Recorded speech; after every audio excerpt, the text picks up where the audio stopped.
기도하겠습니다. 하나님, 하나님과 언약의 관계인 또 약속의 관계인 우리가 정작 하나님은 열심히 지키고 계시는데 우리는 까마득하게 잊어버린 채로 무엇이 그리 바쁜지 일상과 특상의 일들이 하나님 아버지의 영광과 이름을 드러내야 할 우리가 나의 이름을, 나의 명예를, 심지어는 나의 노후를 위해서 모두 소진하고 있습니다.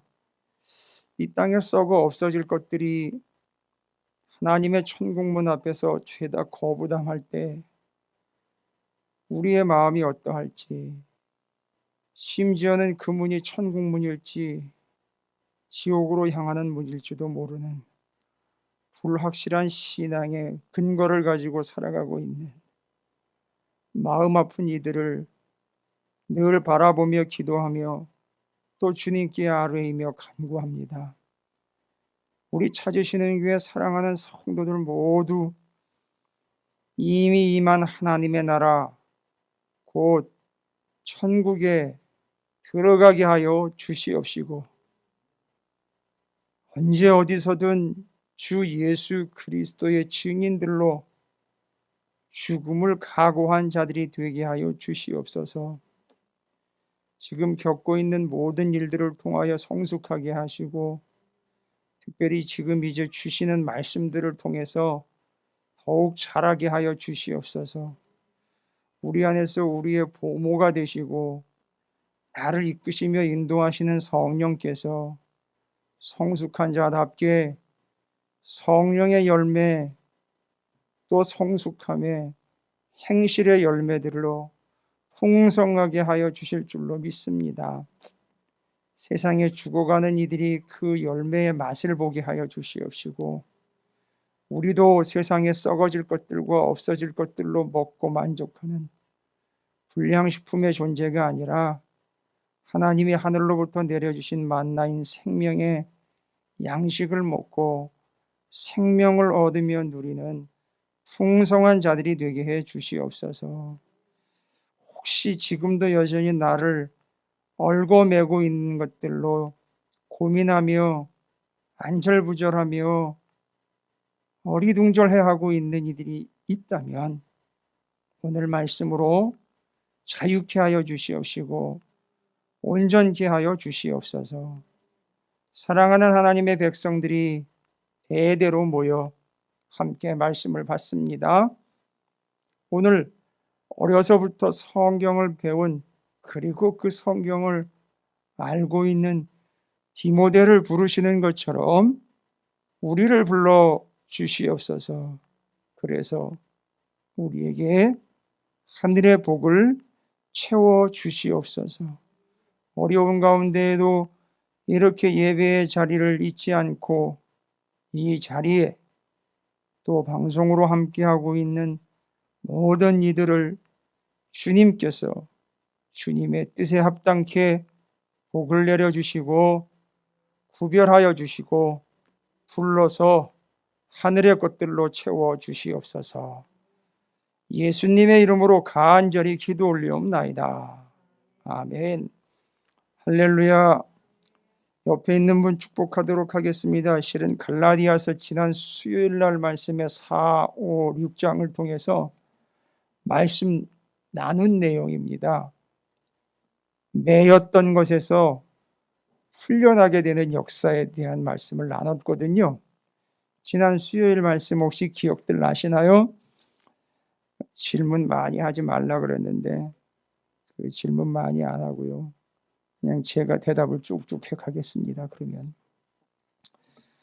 갈라디아서 4, 5, 6장에 매인 것들로부터 풀려나게 되는, 그런데 그게 복음인데 그 복음으로 인하여 자유롭게 된 자들을 어떻게 유대의 율법주의자들이 다시 그 자유롭게 된 자들에게 들어가 가지고서 아니다 어떻게 복음으로만 구원을 얻느냐 할례도 받고 그리고 율법도 지켜야 된다. 그래서 그 율법을 다시 지키게 하고 할례를 다시 받게 하는 유대 율법주의자들이 애만 사람들, 그냥 멀쩡하게 복음을 믿고 구원을 얻을 만한 사람들에게 가가지고선 올무로 또 올고 매는 거예요. 그러니까 그 사람들은 혼란스러운 거죠.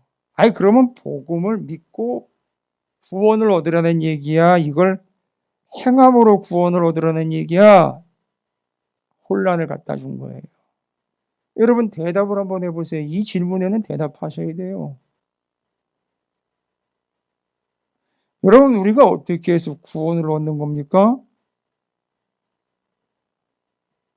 예수 그리스도를 오직 믿음으로 구원을 얻는 거예요. 그러면 예수 그리스도를 믿음으로 구원을 얻는 자들은 그 구원에 합당한 열매를 맺게 됩니다. 누가 봐도 저 사람은 교회 다니고 구원 받은 사람인 것 같아요. 뭘 보니까요?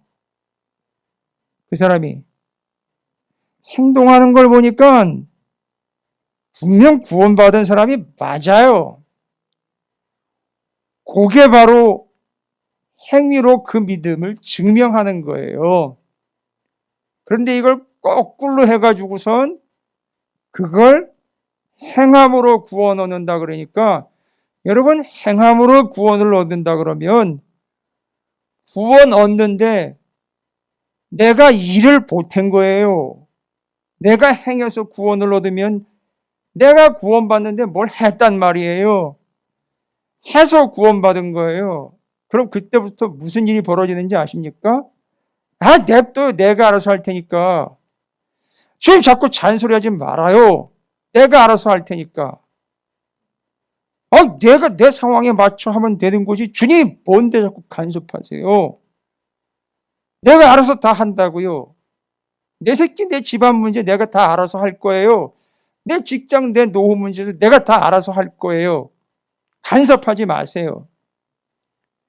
그럼 이렇게 된다고요. 왜요? 자기가 행한 게 자기 구원에 일이 됐으니까요, 일이. 그런데 우리는 우리의 행한 것이 우리의 구원에 단 일부 보탬이 안 돼요.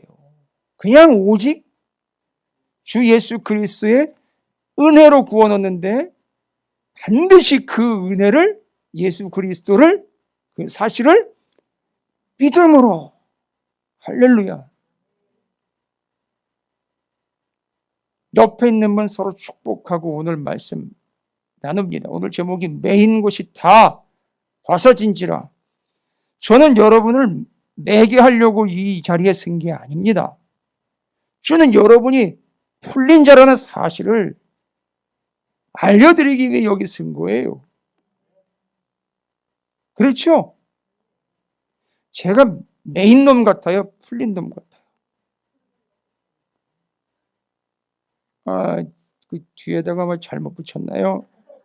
제가 매인자 같아요? 풀린 자 같아요? 뭘 풀려요? 그럼 뭐 동공이 풀렸어요? 뭐 풀렸어요? 해벨레 해요? 근데 여러분 둘 다 맞아요.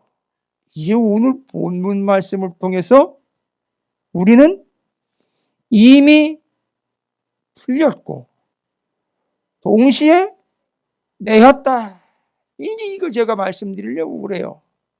그런데 어떤 사람은 맨날 아유 난 자유로워. 이제 예수 믿고 다 구원받으니까 내가 무슨 짓을 해도 이제 나는 구원받는 데 지장 없어.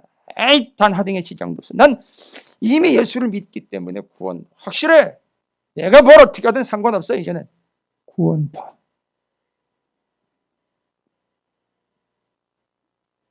어휴 큰일 났네 내가 이거. 오늘 예배 시간에 지각했네. 큰일 났네 이거. 다리 몽내가 부러지든지 아니면은 이거 천국에 갈 수 있는 거야?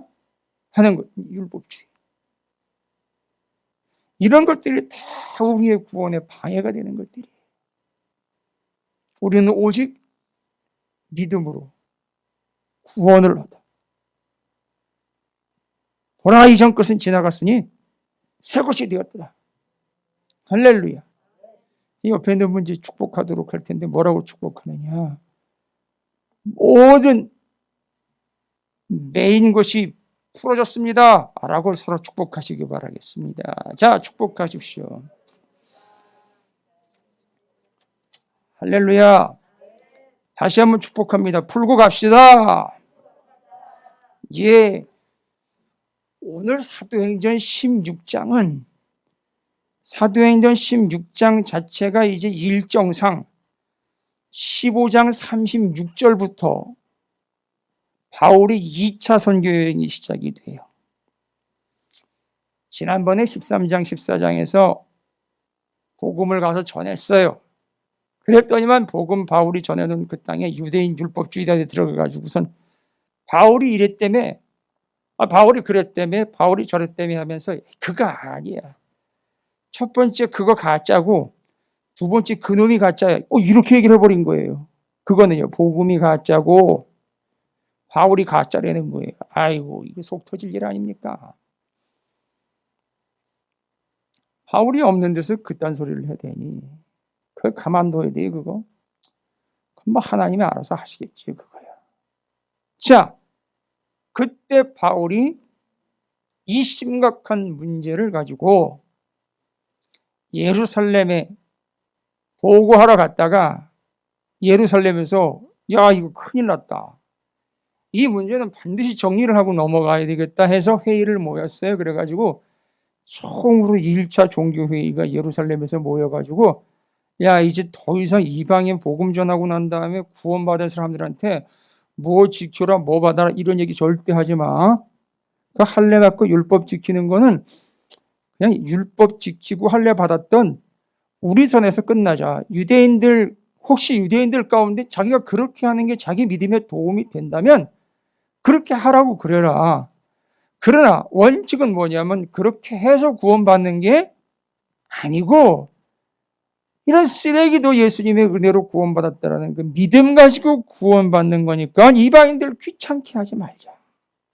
그리고 이제까지는 이방인 얘기해가지고 개 취급을 했는데 그러지 말자. 이방인들 우리 형제니까 형제님, 자매님 이렇게 하자. 그래서 두 가지 결정했어요.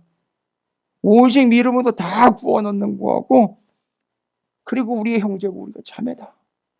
옆에 있는 분 이렇게 보세요. 남자면 형제님, 여자분이면 자매님 이렇게 불러보세요.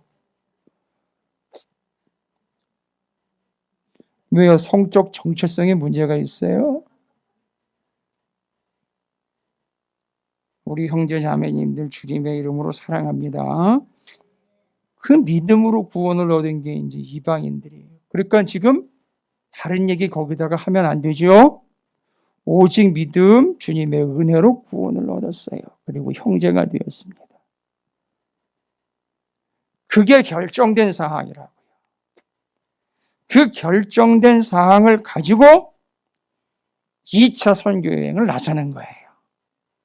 그 결정된 사항을 복음으로써 이제 이방 땅에 갔다가 이제 전하려고 2차 출발한 거예요.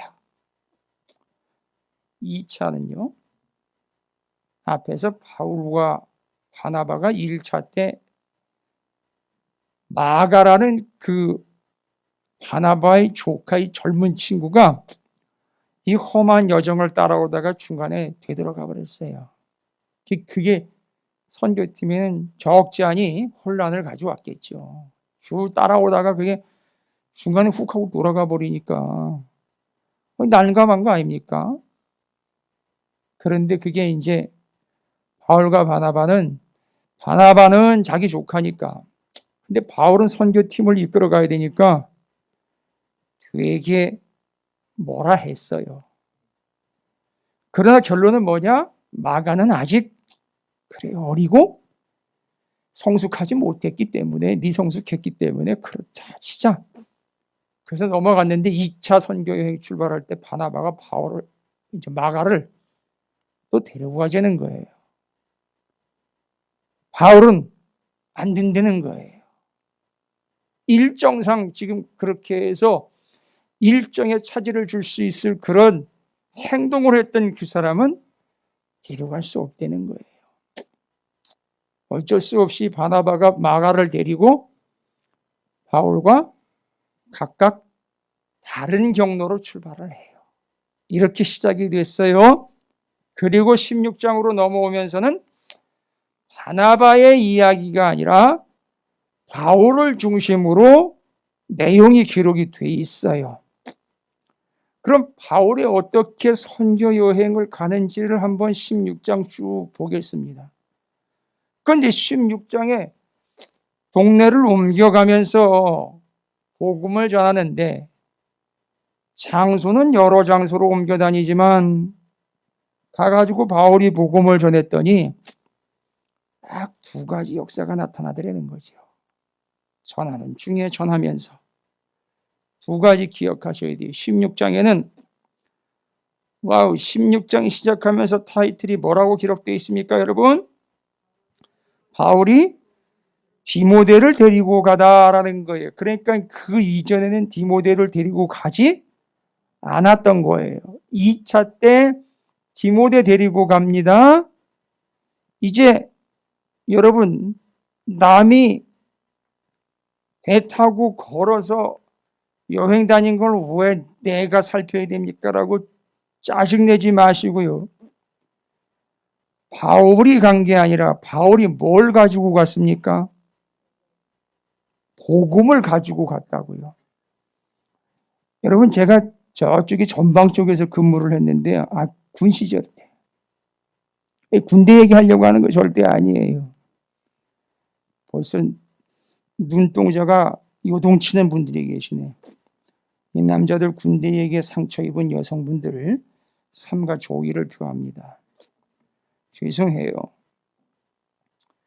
그런데 이 전방 쪽에 가면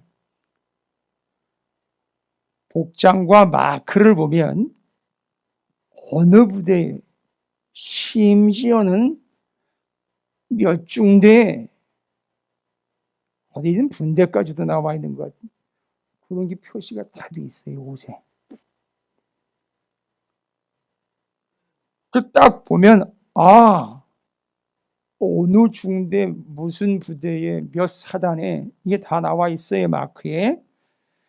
그런데 그런 거 구분하는 거 넘어서 어느 부대든지 공통적으로 겉모양을 딱 보면 와우, 저 사람은 지금 이 부대에서 저 부대로 뭔가 전달할 것이 있어가지고 나왔구나.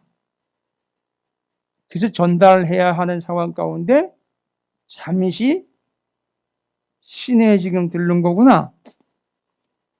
저 사람이 휴가 나온 게 아니라는 걸로 분명히 알 수 있어요. 저 사람은 지금 무언가를 타 부대, 다른 부대, 다른 장교라든지 다른 작전을 수행하고 있는 이들에게 이쪽에서의 저쪽으로의 전달 명령을 받고 나왔구나. 요걸 알 수 있어요. 그 역할을 하는 사람을 전령이라고 그래요. 전령. 근데 여러분, 전령을 어떻게 파악하는지 아세요? 보면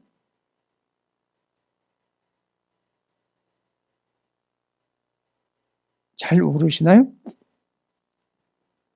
그래요, 모르잖아요. 군대 얘기 잘 모르잖아요. 그럼 잘 들으셔야지. 농담입니다. 전령들은요, 꼭 가방을 하나씩 메고 다녀요. 요렇게 X로. 그 구찌나 샤넬 같은 건 안 돼요. 그 가방은요, 반드시 국방색으로 자기가 입고 있는 옷 색깔하고 똑같고, 지금 모르겠어요. 옛날에 그랬어요. 반드시 정해진 규격이 있어요. 그 보면 딱 차이가 나요. 그거 메고 나오면 전령이에요. 무슨 얘기인지 아시겠죠? 그것도 이렇게 목에다 걸고 뒤로 메고 다니면 안 돼요. 꼭 옆으로 이렇게 가로로 메고 다녀야 돼요. 그 안에 이제 전달할 문건이 있는 거예요. 그 비밀 같은 거 있는 거예요. 명령할 게 있는 거예요. 거기 전달할 게 있는 거예요. 그래서 그 전령들은 부대원들 중에 무술이 출중한 자를 뽑아가지고선 아니에요. 그건 아니에요. 그냥 보직을 받은 사람 전령을 시켜서 그걸 보냅니다. 근데 그 사람은 바로 그걸 가지고 가는 거예요. 그 명령을. 그래서 전령이라고 이름이 붙었어요. 바울은 지금 바울이 여행을 혼자 다니는 게 아니라 그 전령 가방에 무엇을 담아서요? 복음을 담아가지고 가는 사람이에요. 그러니까 지금 일정은 바울의 일정이 아니라 복음이 가는 일정을 얘기를 하고 있는 거예요. 그래서 그 복음이 거기 들어가면 어떤 일이 일어나고 있는지에 대한 것들을 얘기하는데 2차 선교 여행 중 초반에 바울이 시작하면서 2차 선교 여행 내용을 살펴보면 16장에 두 가지로 요약을 할 수 있다는 거예요. 첫 번째, 그 복음 때문에 복음으로 인하여 복음에 의해서 첫 번째는 어떤 역사가 나타나느냐? 부르심의 역사입니다. 따라합니다. 부르심. 이게 복음을 전하면서 아니면 전하기 전일 수도 있고 후일 수도 있고 전하는 중일 수도 있는데 어찌됐든 복음 때문에 무슨 일, 역사가 동반되느냐 하면 부르심이에요. 부르심. 그 부르심이 과연 무엇이냐? 바로 바울이 선교를 시작하자마자 더베와 16장 1절이에요. 바울이 더베와 루스드라에도 이름에 거기 디모데라 하는 제자가 있으니 그 어머니는 믿는 유대 여자요 아버지는 헬라인이라. 요거 복잡합니다. 엄마가 유대인인데 아버지는 헬라인 이방인이에요. 피가 섞였는데 그런데 주님의 제자래요. 그리고 여러분께서 좀 개념으로 잡고 계셔야 하는 게 이 디모데에 대해서 사도 바울이 따로 편지를 써서 보낼 만큼 이 디모데라는 사람은 구별된 사람이었는데 디모데 후서 3장 15절 여러분이 너무 잘 알고 있는 말씀인데 바울이 디모데에게 편지를 써서 보낸 그 서신이 디모데 전후서가 남아 있어요. 그 디모데후서 3장 15절에 또 어려서부터 성경을 알았나니 성경은 능히 너로 하여금 그리스도 예수 안에 있는 믿음으로 말미암아 구원에 이르는 지혜가 있게 하느니라. 디모데는 어떤 사람이었느냐? 어려서부터 성경을 어떻게 알았을까요? 왜 엄마라고 단정을 짓습니까? 그렇지, 엄마 유대인이에요. 외조모 로이스. 그러니까 지금 그 엄마로부터 성경을 어려서부터 배운 거예요. 어려서부터 배운 성경이 몇 권? 39권이요. 아직 신약 안 나왔으니까 이 바울이 선교 여행할 때 이제 그제서야 막 편지 써서 막 보내고 그랬으니까 아직 신약 성경이 묶이지 않았잖아요. 구약 성경 39권만 있을 때예요, 아직.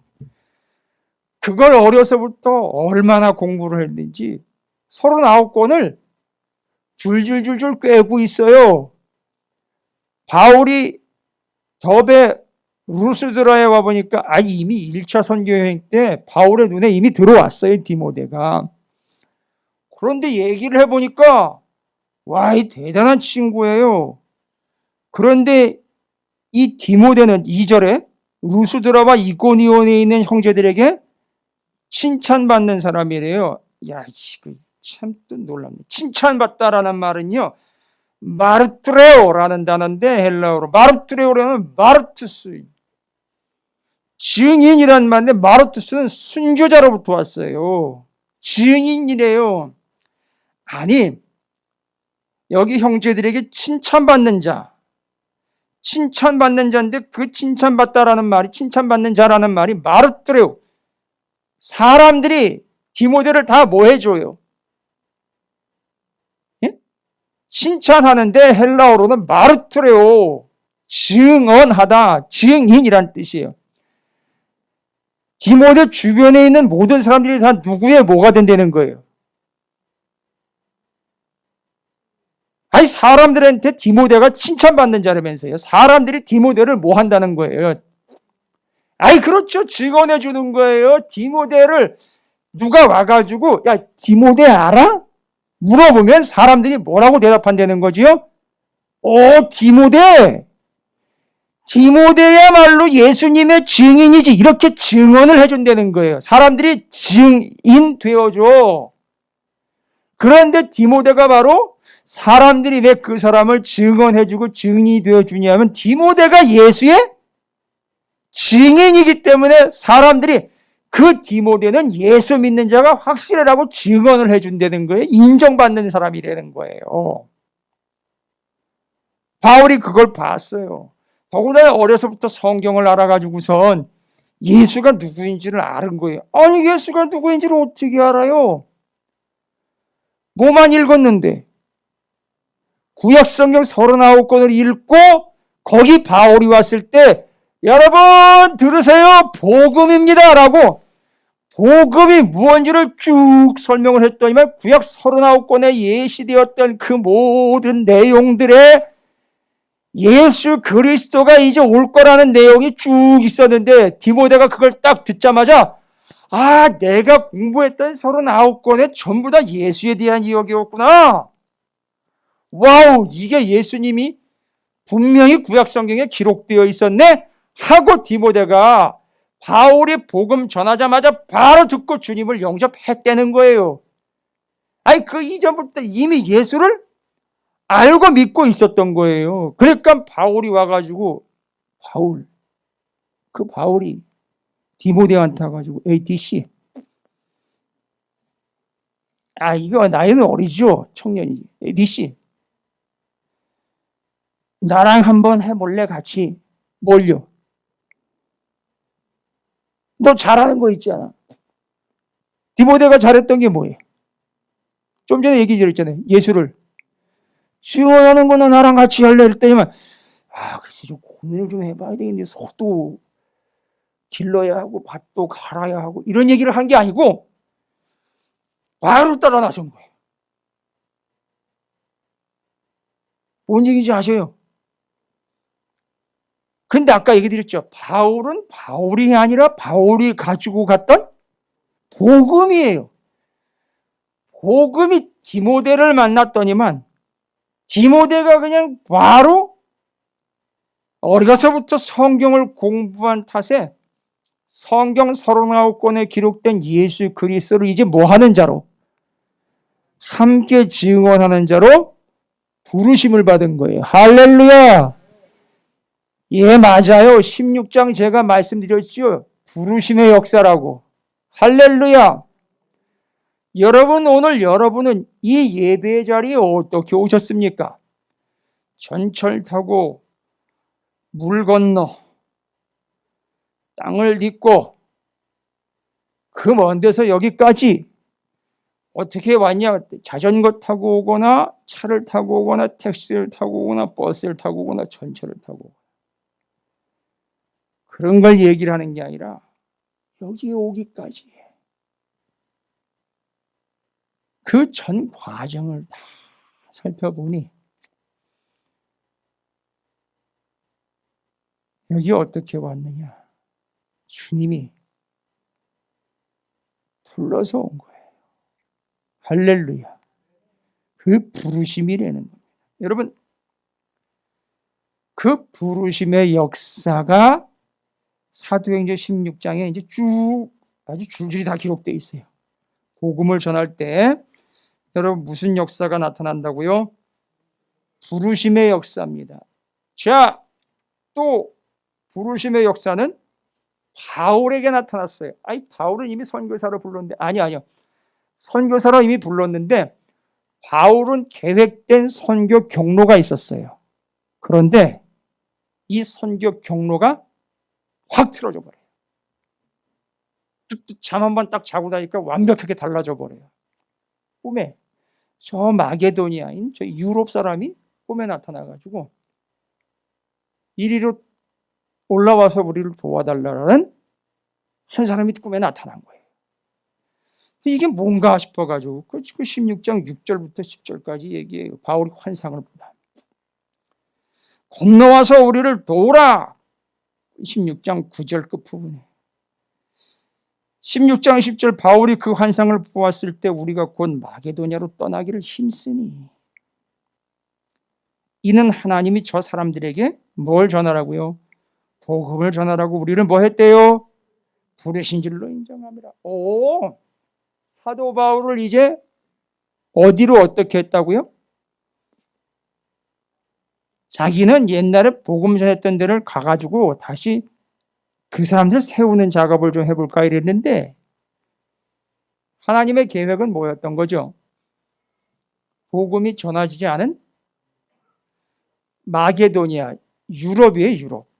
유럽으로 가서 거기서 복음을 전하도록 하려고 그 사람 꿈에 유럽 사람이 나타나서 마게도니아 사람이 나타나서 뭐라 그랬다고? 건너와서 우리를 도우라 하거늘 이게 바로 사도 바울을 부르신 사건이에요.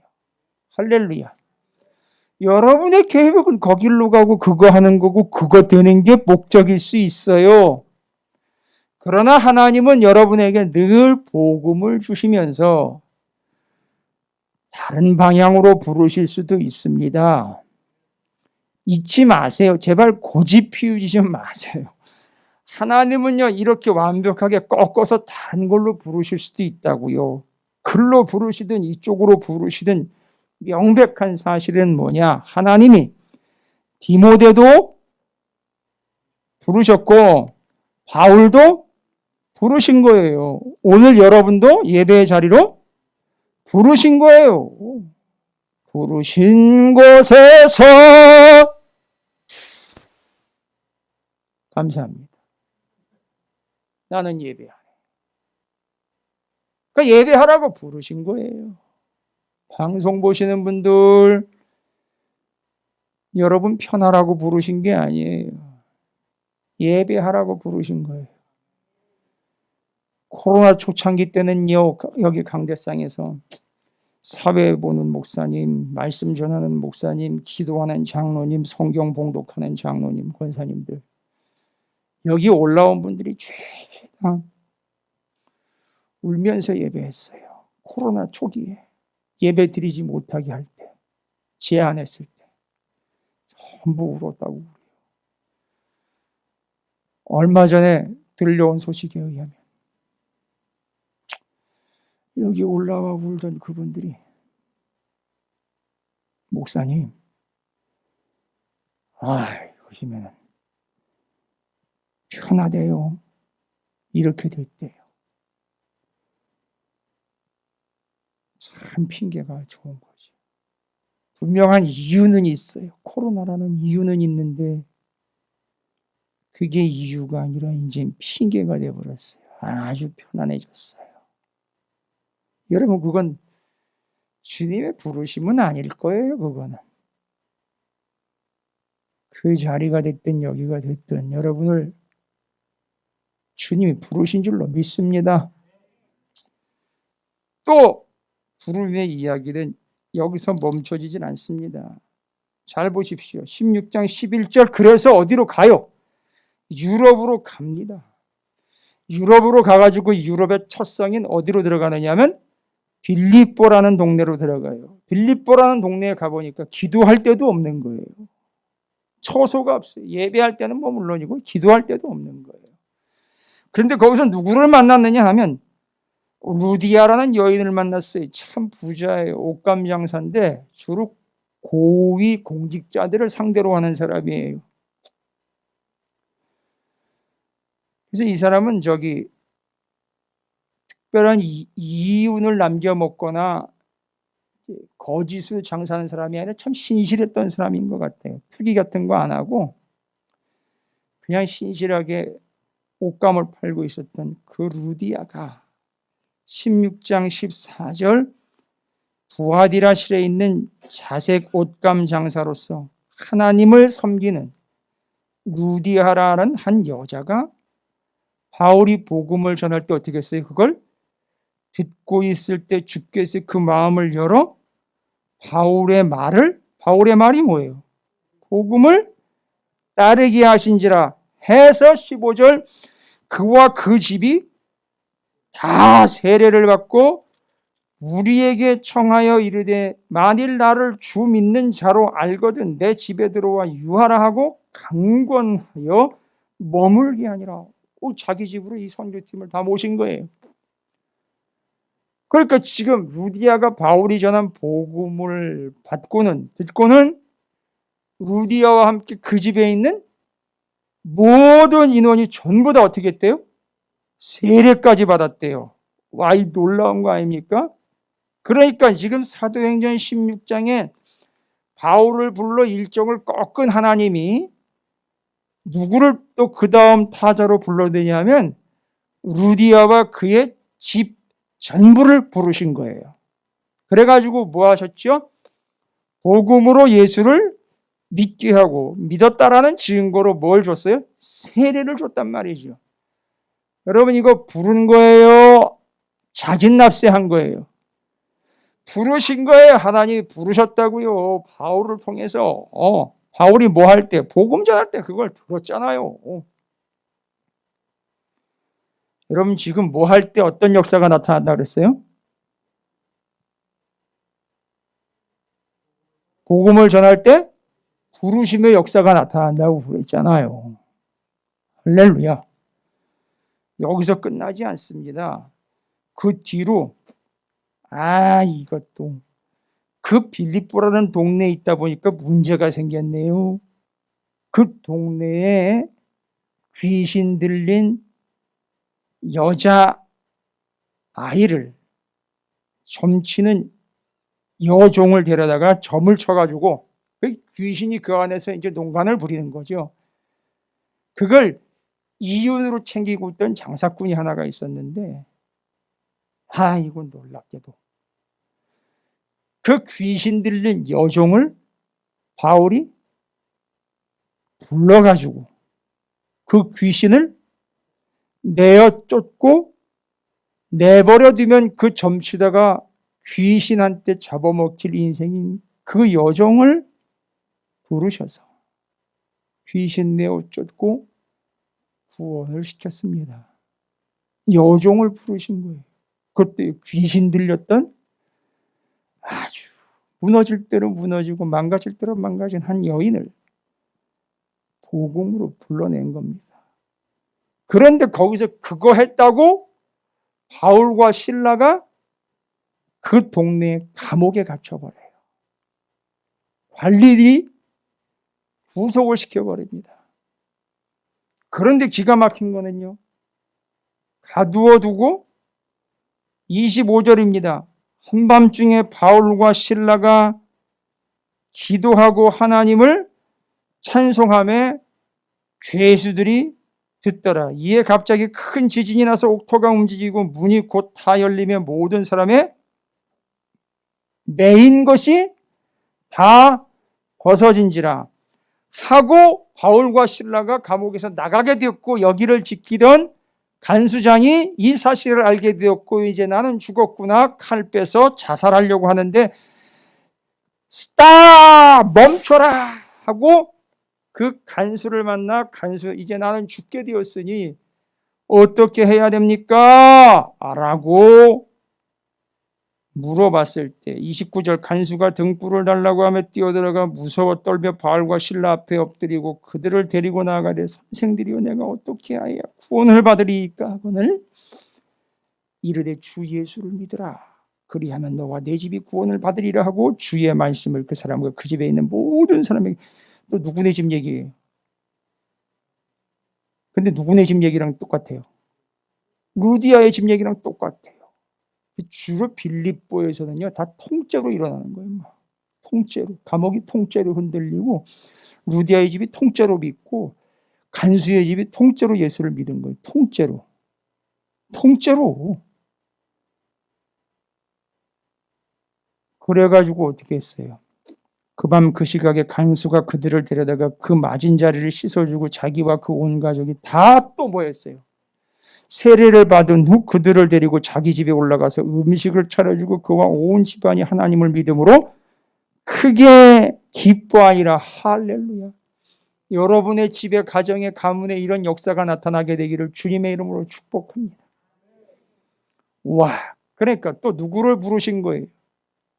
간수와 그 집을 전부 부르신 거예요. 잘 보세요. 지금 부르신 이야기로 여기까지 왔는데 여러분 누구를 어떻게 불렀는지 다 기억하세요? 제가 5가지 얘기한 것 같은데 첫 번째 누구 불렀습니까? 디모데 불렀습니다. 두 번째는요. 바울을 유럽으로 불렀어요. 유럽으로 갔더니만 가보니까 복음에 의해서 누굴 또 부르냐? 거기서 옷감장사는 루디아와 그 집을 다 불렀어요. 그 다음에는요. 바울이 있는 동안에 거기서 점치는 여종, 그 여종의 귀신을 내어쫓고 그 여종을 불렀어요. 그 다음에는요. 또 그들이 감옥에 갇혔을 때에 감옥터가 움직여가지고 감옥에서 풀려났는데 그것 때문에 죽으려고 했던 간수와 그의 온 집이 다 부름을 받았어요. 할렐루야. 첫 번째 이 부르심이에요. 바울이 부른 거 아니죠. 바울도 하나님에 의해서 불려다녔어요. 그렇지요. 그런데 제가 이제 설명을 드려야 됩니다. 잘 들으세요. 이제부터 본격적으로 그 의미를 해석해 드릴 거예요. 여기까지는 누구나 설명할 수 있고 누구나 이야기했고 꽤나 들어봄직한 얘기들이에요. 여기 부르심이라는 말은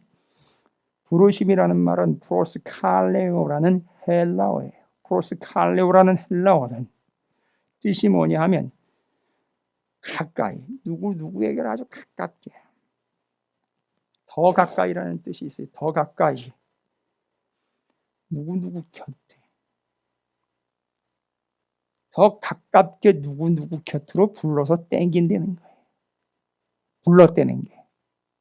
지금 우리는 귀신 놓이고 뭐 풀려나고 그 집사람들이 다 구원받고 이런 것들이 부르심이라 그랬는데 헬라어의 부르심이라는 프로스칼레오라는 말은 가깝게 다싹 더 가까이 불러가가지고 앉혀놓는 걸 얘기를 하는 거예요. 그러니까 지금 여기 부름받은 모든 사람들은 다 전부 헬라어 프로스칼레오라는 말로 해석을 하면 전부 다 어떻게 된 거예요? 주님께 더 가까이 붙어버린 거예요. 이걸 이렇게 설명을 하면 어떨까요? 주님이 복음을 전해가지고 이 사람을 불렀는데 부른 결과가 뭐냐면 내용이에요. 모습이에요. 주님 곁에다가 아예 묶어버리고 붙여버린 거예요. 찰싹. 여러분 요즘에 뭔 제품들이 이렇게 다양화되고 좋은 게 많은지 실리콘 양면 테이프라는 게 나왔는데 와 이거 선전하는 거 아니에요? 저거 받아먹은 거 없어요. 세상에 제가 지금요 화장실에다가 걸어놓을 공간이 없어가지고 휴지, 물티슈, 또 키친타월 이런 거를 다 쌓아놓을 수가 없어가지고 벽에다가 그거 양면 테이프 몇 개 뚝뚝 해가지고 거기다 붙여놨더니만 지금 몇 달이 돼도 안 떨어지고 있어요. 찰싹 달라붙어가지고. 불렀다. 뭔지 아세요? 주님이 그 곁에다가 찰싹 붙여놓은 거예요. 불렀다. 주님의 부르심이다. 주님 곁으로 아예 갖다가 묶어 놓은 거예요. 여기다 갖다 묶어 놨다고요. 할렐루야. 불렀다라는 말은 그냥 여러분이 듣고 쫓아가가지고 여기 있어요가 아니라 주님 곁에 그냥 철썩 달라붙어가지고 묶여버린 거예요. 주님이 부르면 묶였기 때문에 어떻게 해요? 그냥 졸졸졸 따라다니는 거예요. 할렐루야. 실과 바늘처럼 그냥 엮기처럼 다니는 거예요. 그냥 하나가 돼가지고 주님이 불렀다는 말은 그걸 얘기하는 거예요. 여러분이 주님을 불렀다면 여러분은 지금 어떤 상태라고요? 주님과 아예 주님에게 여러분은 묶여있는 거예요. 매여있는 거라고요. 할렐루야. 주님의 메인자들이라고요. 그래서 하나님은 계속 불러요. 다른 데로 가지 않도록 하려고 계속 부른다고요. 예배에 오십시오. 기도하십시오. 헌신하십시오. 주님께 나아오세요. 나아오는 게 부르심에 응답하는 것이 주님께 매이는 거예요. 할렐루야. 그런데요, 주님이 부르심과 동시에 나타나는 역사가 있어요. 뭔지 아세요? 제가 아까 얘기했죠? 이건 동시에 일어나는 현상이에요. 매이면은요. 여기에 매이려면은 다른 곳에서는 어떻게 돼요? 풀려야 된다고요. 노임의 역사가 또 기록이 되어 있어요. 부르심의 역사로 하나님 주님 곁에 착 붙어가지고 우선 주님께 매이는 역사, 한쪽에 동시에 노임의 역사예요. 뭔지 아세요? 어떻게 놓였는지 두 개로 기록이 되어 있어요. 그 점치는 여정이 귀신으로부터 부름 맞는 순간 어떻게 됐어요? 또였잖아요. 주님께 매이는 순간 자기를 평생 얽어매던 그 고통과 아픔에서 어떻게 됐다고요? 놓였다고요. 풀렸다고요. 그리고 그 순간 어떻게 돼요? 거기는 풀리고 주님께 매인되는 거예요. 할렐루야. 주님이 부른다는 것은 주님께 매이는 거지요. 그렇게 되면 어떤 역사가 같이 동시에 일어난다고요? 나를 얽어매던 이전의 그 고통과 문제들로부터 풀린단 말이에요. 그런데 지금 나는 뭐 하고 있는지 아세요? 그 이전의 고통과 문제들 그걸 어떻게 해야 잘 풀 수 있을까? 계속 그걸 풀고 있단 말이에요. 안 풀려요, 여러분. 절대 안 풀린다고요. 그거 푸는 방법은요, 주님의 부르심에 응답해 주님께 매이는 거예요. 그러면 그게 풀려난다고요.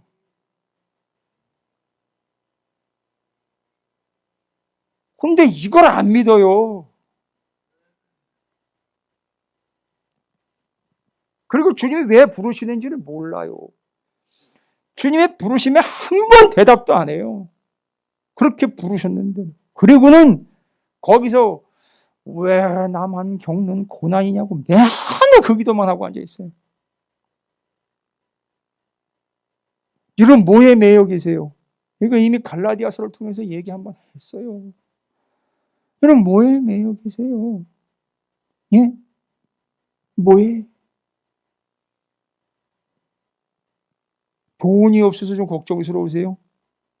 그것도 매인 거죠. 뭐. 아유, 자식 새끼 생각만 하면 맨날 그것도 매인 거죠. 내 노후를 생각하니까 답이 없어요. 그것도 매인 거죠. 뭐 아무리 변명해도 소용없어요. 여러분 매인 건 매인 거예요. 여러분 어떻게 풀 거예요, 그거? 그러니까 가가지고선 그 문제를 어떻게 풀까를 여러 가지로 고민을 막 해봐요. 이것도 해보고 저것도 해보고 이거 이 사람한테도 물어보고 저 사람한테도 물어보고 심지어는 그거를 공부를 해가지고 이걸 어떻게 해결을 할까. 여러분 그런다고 거기서 노연하지 않아요. 어떤 분은 남편의 무지막지함에 매여가지고선 풀려나오지 못하고 있는 이들도 있어요. 여러분 어떻게 풀어야 될까요? 제일 많이 매여 있는 게 돈이에요. 돈. 자식하고 돈. 안 풀리더라고요. 절대 안 풀려요. 그런데요, 오늘 분명히 본문은 얘기해요. 거기서 어떻게 풀리느냐? 주님께 매일 때 그게 풀리더래요. 할렐루야. 또 하나 풀리는 얘기 있죠? 감옥에서 풀리잖아요. 바울과 실라가요, 감옥에서 풀리잖아요. 여러분 뭐하고 뭐 했다냐면 찬송하고 기도했다고 그래요. 그때 풀렸어요. 감옥 터가 막 움직였다고 그래요. 그래가지고 풀려났어요. 놓였어요. 그리고요, 간수가 거기서 부름을 받았어요. 간수는 뭐에 매여버렸었느냐 하면 이제 난 죽었다. 저 사람들 저렇게 됐으니 이거 책임 물고 나는 죽어야 된다. 이랬어요. 그렇죠? 그때만 문제가 어떻게 해결되는지 아세요? 바울이 로마 시민인 것을 딱 밝혀내면서 그 관리가 꼼짝도 못하고 이전 이야기는 꺼내지도 못하고 쑥 들어가 버렸어요. 여러분, 이게 가능해요? 그런 역사가 나타나더라는 거죠. 풀렸어요. 누구한테요? 주님께요. 누가요? 바울과 실라가요. 그 간수가 어떻게 해버리니까, 매여버리니까 그 문제로부터는 확 풀려버리더라는 거예요. 할렐루야! 아유, 믿기 싫으면 마세요. 난 이거 믿을 거예요. 난 이거 믿을 거예요. 다른 사람 뭐라 그래도 난 다른 사람 안 믿어. 난 이거 믿을 거예요. 절대 나 방해하지 말아요. 나 이거 믿어요. 나 이거 믿을 거라고요. 와, 매여있던 게 한두 가지가 아니거든요. 인생에 나를 메고 있는 게 한두 가지가 아니거든요. 걱정되는 게 한두 가지가 아닌 거예요. 근데 주님이 부르시면 예 하고 따라가가지고 나는 그렇게 주님께 매일 거고 그건 풀릴 거예요. 갈라디아서 본문 한 말씀만 보고 말씀 정리할 텐데 잘 들으세요. 정말 기가 막힌 말씀이에요. 이미 얘기했는데 여러분 기억하시는지 모르겠어요. 갈라디아서 4장입니다. 갈라디아서 4장 1절부터 7절까지. 복음 때문에 풀려버리는 이야기와 매이는 이야기가 이렇게 설명이 되어 있네요. 갈라디아서 4장 1절부터 7절까지 봉독합니다. 내가 또 말하노니 유업을 이을 자가 모든 것의 주인이나 어렸을 동안에는 종과 다름이 없어서 그 아버지가 정한 때까지 후견인과 청지기 아래에 있나니 이와 같이 우리도 어렸을 때의 이 세상의 초등학문 아래에 있어서 종 노릇하였더니 때가 참에 하나님이 그 아들을 보내사 여자에게서 나게 하시고 율법 아래에 나게 하신 것은 율법 아래에 있는 자들을 속량하시고 우리로 아들의 명분을 얻게 하려 하심이라. 너희가 아들임으로 하나님이 그 아들의 영을 우리 마음 가운데 보내사 아빠 아버지라 부르게 하셨느니라. 그러므로 내가 이후로는 종이 아니요 아들이니 아들이면 하나님으로 말미암아 유업을 받을 자니라. 잘 보세요. 율법에 매이고 복음에 매이고 이걸 얘기하는 거예요. 복음에 매이는 게 율법으로부터의 해방, 자유를 이야기하는데 설명 들으시면 이해가 돼요. 설명 듣는 게 나아요. 잘 들어보세요. 그리고 나중에 다시 한번 살펴보시면 돼요.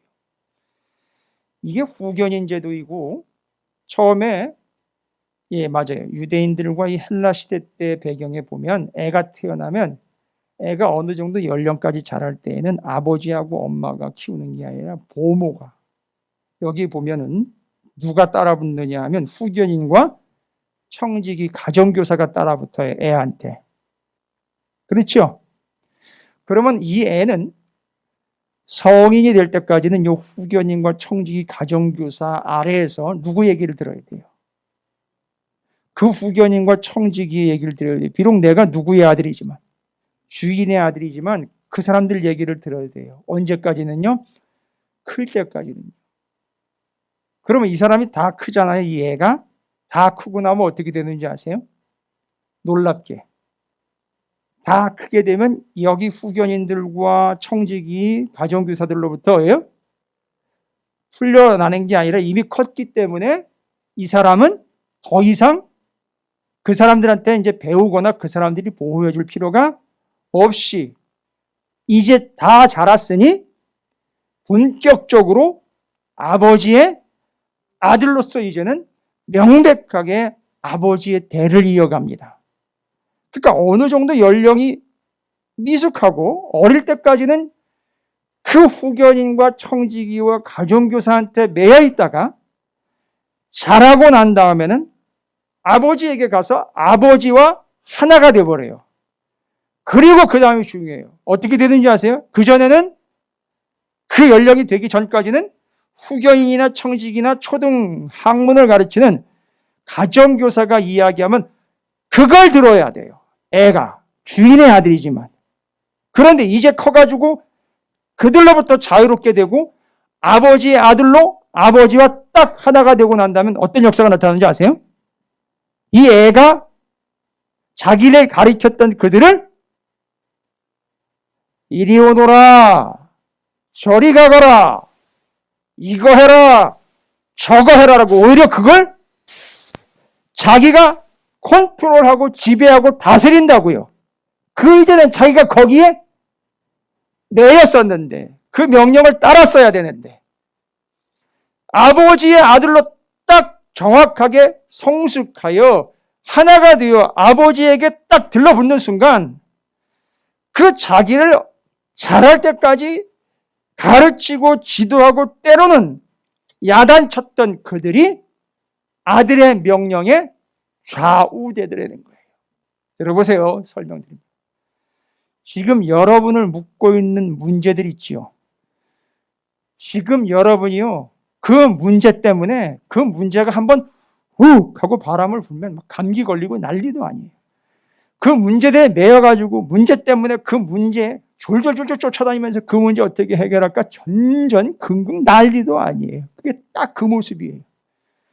그런데 내가 예수를 믿는 믿음으로 구원을 얻는 복음의 사람이라는 걸 깨닫고는 와, 주님이 나를 부르셨구나 하고 주님의 부르심에 아멘 하는 순간 나는 주님께 곁으로 가가지고 주님과 하나가 되어버리는 순간 이전에 나를 얽어맸던 모든 문제들을 내가 이제 뭐 하는 존재가 된 줄 아세요?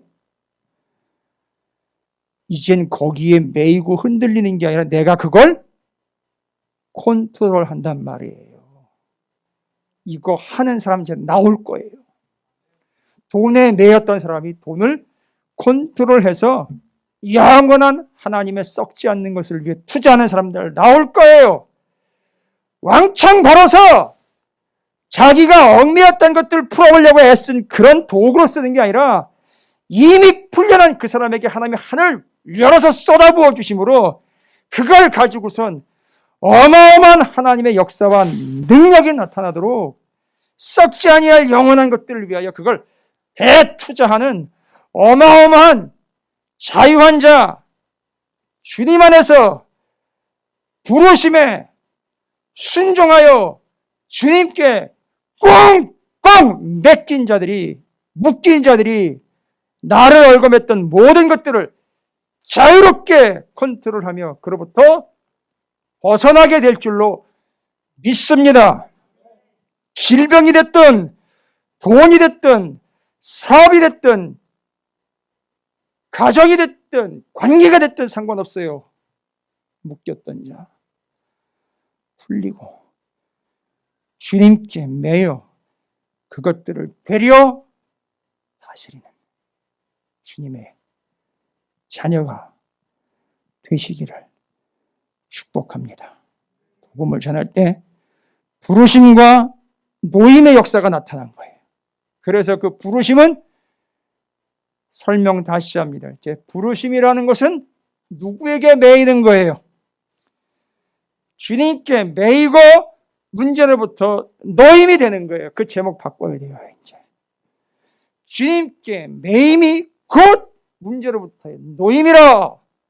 주님께 매임이 문제로부터 노임이라. 저 매인 것이 다 벗어진지라는 이전에 나를 너무너무 힘들게 했던 것 다 벗어지고 나는 누구한테 매이고요? 주님께 매이고 주님께 매이면 그것들은 전부 벗어지는지라. 할렐루야. 또 계산해가지고 계산적으로 하지 마세요. 그거 풀으려고 또 주님께 의도적으로 매인 척 하지는 마십시오. 효과 없습니다. 여러분에게 그 부르심과 노임의 역사가 복음으로 인하여 반드시 일어나게 될 줄로 믿습니다. 조건은 복음이에요. 복음에 매여야 됩니다. 할렐루야. 그게 주님께 매이는 겁니다. 기도하겠습니다. 주님께 매임으로 문제로부터의 노임을 경험하는 우리 찾으시는 교회 성도들 되게 하시고 주님이 부르실 때 즉각 응답하여 주님께 매이는 우리 모든 영혼들 되게 해 주시옵소서. 예수님의 이름으로 간절히 기도 올리옵나이다. 아멘.